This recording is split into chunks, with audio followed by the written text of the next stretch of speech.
আমি কোনো অবস্থাতেই মনে করি না যে ভারতের সাথে আমাদের কোনো যুদ্ধবিগ্রহ হওয়ার সম্ভাবনা আছে।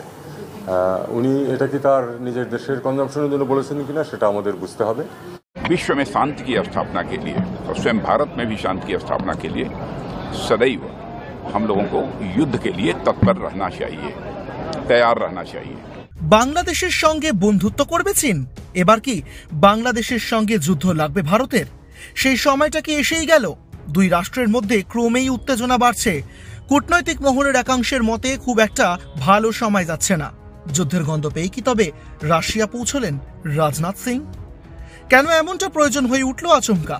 ইতিমধ্যেই সেই দেশে আবার সম্পর্কের গভীরতা মাপল ভারতবর্ষ। ভ্লাদিমির পুতিনের সঙ্গে দীর্ঘ আলোচনা সেরে ভারতের দাবি দুই দেশের সম্পর্কের উচ্চতা ছাপিয়ে যায় পাহাড়কে, গভীরতা হারিয়ে দেবে সাগরকেও।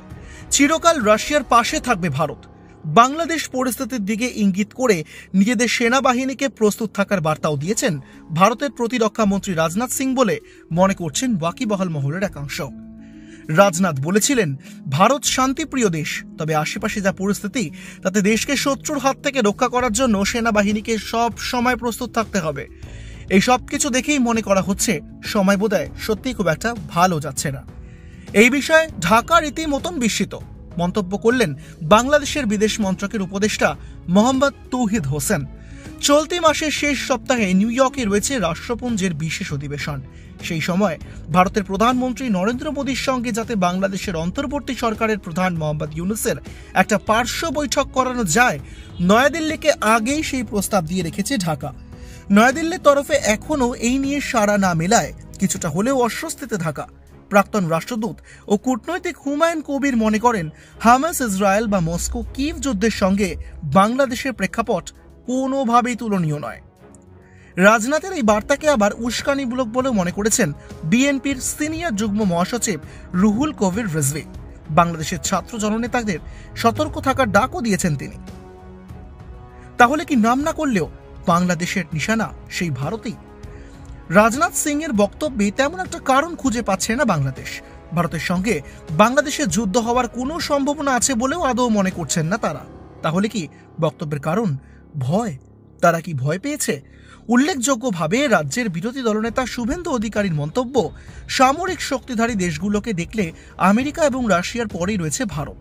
চীনের সঙ্গে কাঁধে কাঁধ মিলিয়ে লড়াইতে সক্ষম হয় দেশ। তাহলে কি কোথাও গিয়ে বাংলাদেশের সঙ্গে যুদ্ধের গন্ধ পাচ্ছে ভারতবর্ষ? সামরিক শক্তিতে আমেরিকা রাশিয়ার পরে চীনের সঙ্গে পাল্লা দেওয়ার ক্ষমতা যদি কারোর থাকে তার নাম ভারতবর্ষ। আর সেখানেই ড্রাগনের দেশ বাংলাদেশের ঢাল হতে চলেছে। নিউ ইয়র্কে বৈঠকের বাহানায় কি এবার শূন্যরম করতে চাইছে বাংলাদেশ? ভারতের ওপর নির্ভরশীল বাংলাদেশ কি ভাবছে পরিস্থিতি জোরালো? বিষয়টা কি একটু বাড়াবাড়ি হয়ে গিয়েছে? নিউ ইয়র্কে মোদি ইউনূসের পার্শ্ব বৈঠক কি আদৌ হবে? তৌহিদ জানিয়েছেন, মোদি যে নিজেই রাষ্ট্রপুঞ্জের ওই অধিবেশনে যাচ্ছেন কিনা সেটা এখনো নিশ্চিত নয়। বৈঠক এখনো নির্ধারিত হয়নি। নয়াদিল্লি না চাইলে জোর করে তো আর বৈঠক করা যায় না। ভারত চীনের প্রসঙ্গ নিয়ে কি আদৌ কিছু ভাবছে? যুদ্ধ পরিস্থিতি শুনে বাংলাদেশ কি ভয় গুটিয়ে যেতে চেষ্টা করছে? ঢালাও মন্তব্য। আমেরিকা এবং ভারতকে এক সারিতে রেখে হুঁশিয়ারি কি এবার কার্যত হাওয়া? এবার কি তবে মনে মনে ছেড়ে দে মা কেঁদে বাঁচিয়ে অবস্থা? একাধিক প্রশ্ন উঠতে শুরু করেছে আন্তর্জাতিক মহলে। ব্যুরো রিপোর্ট, এক ঝলকে মিডিয়া।